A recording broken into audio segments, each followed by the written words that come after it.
Channel এবং good morning. কালকে আমার পঞ্চম পরীক্ষা শেষ হয়েছিল আর পরীক্ষা টেনশনে আমি কালকে একদমই ব্লগ করতে পারিনি। তো দেখো জমতে জমতে আমার কাছে কত চিপস আর কত চকলেট জমে গেছে।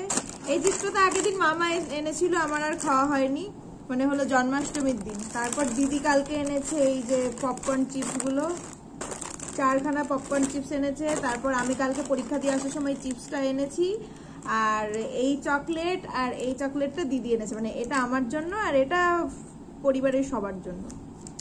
আজকে তো দিনটা খুব ভালো হতে চলেছে, কারণ ঘুম থেকে উঠেই সব পছন্দের খাবার দেখতে পেয়েছি। এই চকলেটটা এখন আমরা সবাই ভাগ করে খাবো।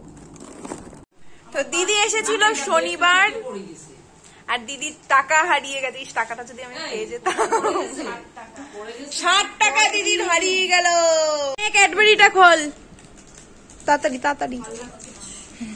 60 টাকা বাবা, 60 টাকা হারিয়েছে না 40 টাকা?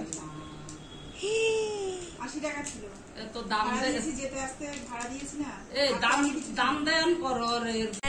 এটা দেখো আমার মুখের থেকেও বড়।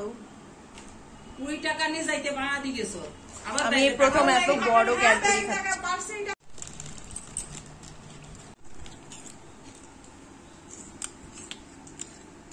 এখন আমি দুপুরবেলা খেতে বসেছি। আজকে দুপুরবেলা আছে হলো মাছের মুড়ি ঘন্ট, আর এখানে আছে কচুর ঝোল। এই দেখো, অনেক সময় ইলিশ মাছ, চিংড়ি মাছ, কাঁকড়া এগুলো দিয়েও করে। আজকে কি মাছ দিয়ে করেছো? চিংড়ি মাছ আর কই মাছ।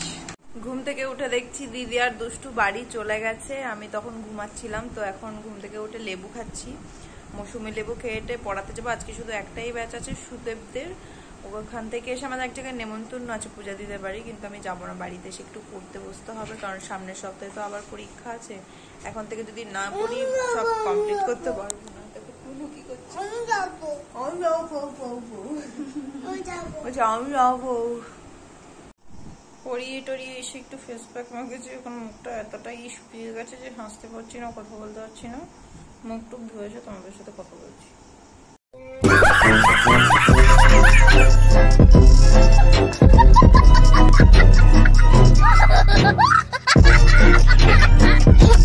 মা এখন নিয়ে এসছে পূজা দিদের বাড়ি থেকে খিচুড়ি। এবার আমি খিচুড়িটা খেয়ে নিই।